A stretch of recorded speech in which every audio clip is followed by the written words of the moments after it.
माझी शाळा. ही माझी शाळा. माझ्या शाळेचे नाव शिवनेरी विद्यालय आहे.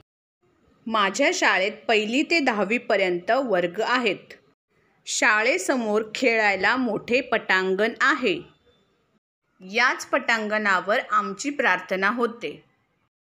झेंडा वंदन करण्यासाठी एक मोठा चौकोनी ओटा आहे. शाळेच्या भोवती मोठी व लांब सुरक्षा भिंत आहे.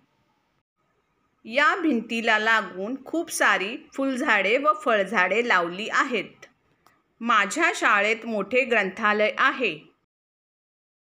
संगणक कक्ष व विज्ञानाची प्रयोगशाळाही आहे. माझ्या शाळेत अभ्यासाबरोबर विविध खेळ शिकवले जातात. चित्रकला व संगीत कलेचे प्रशिक्षण दिले जाते. माझ्या शाळेतील सर्व शिक्षक व शिक्षिका खूप छान शिकवतात. माझी शाळा मला खूप आवडते. धन्यवाद.